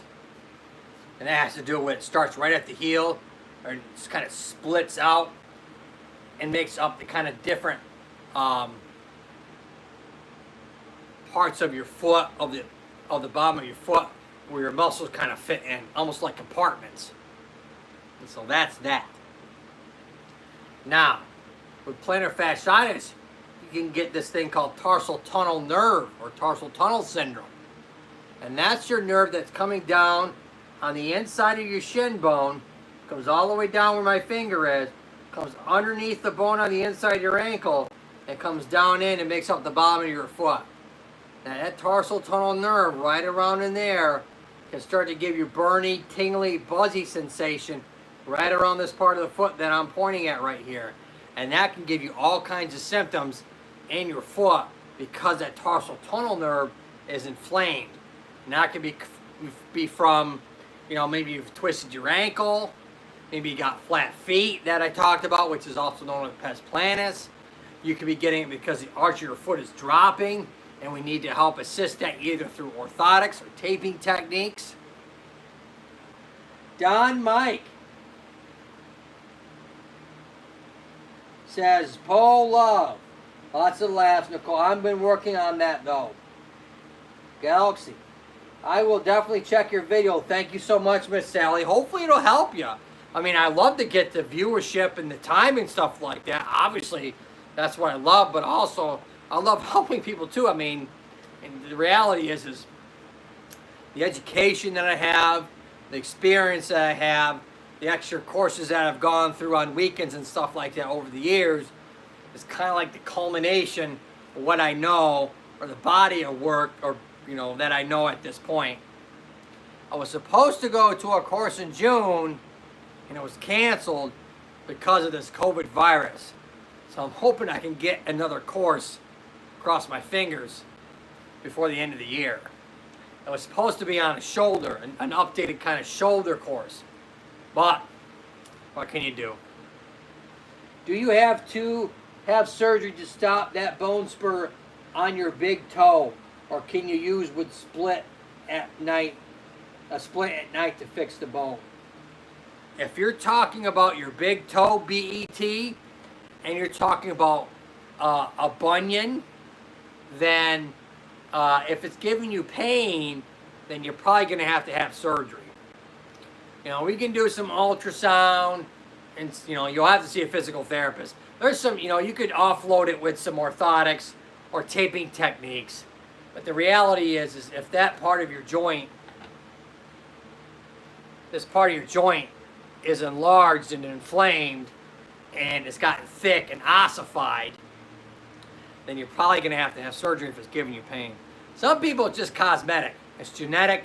They have a bunion. Their big toe goes that way, and they got this giant golf ball on the inside of their foot that protrudes through their shoe.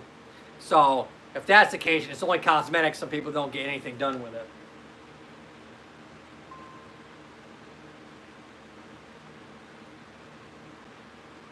All right.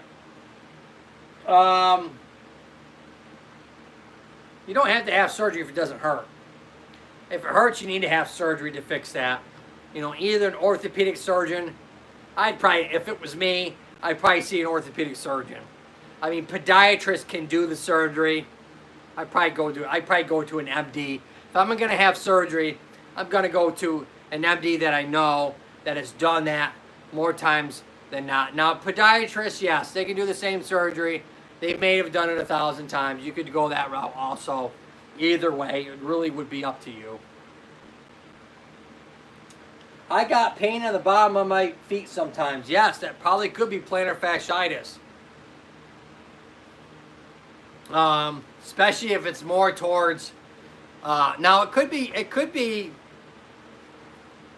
something crazy like a back issue giving you pain in the bottom of your foot. The nerves in your back giving you pain in the bottom of your foot because not realistically, I should say, the anatomy of the last nerve, this S1, this L5S1, this S1 nerve where I'm pointing at right now in your lower back is the nerve that tells the sensation in the bottom of your foot. And so if you're having back issues at that S1 area and it's inflamed, it could be giving you the pain in the bottom of your foot. Or it could be plantar fasciitis, tarsal tunnel, heel spur. You know, I call it the runny nose syndrome. A lot of things cause a runny nose. A lot of things can cause pain on the bottom of your foot.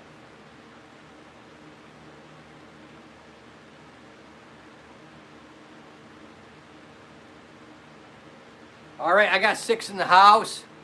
I think I've been on long enough tonight. I want to thank you guys and girls for coming to my live stream. This will be my last live stream of the week. I do them Wednesday, Thursdays, and Fridays. So hopefully if you hit the bell, I do them in the afternoons, obviously, because I work. I try and do them as early as I can in the afternoon. I drop my new videos on Sunday sometime, so be on the lookout for that. This Sunday's video is going to be the 4th video installment of my Snapping Hip Syndrome series. It's going to be my last one in that series. It's going to be about treatment techniques that you will see or receive in the physical therapy environment. So I videotaped this in the physical therapy environment on Snapping Hip Syndrome. So stay tuned for that. That will be coming out this Sunday. But Scully and I always say, until next time, we want you to look up and keep smiling. Scully, keep that skull cap on you. He's getting crazy now. Look up and keep smiling. See you next time, folks. Bye for now. Thanks for coming. Much love to you all.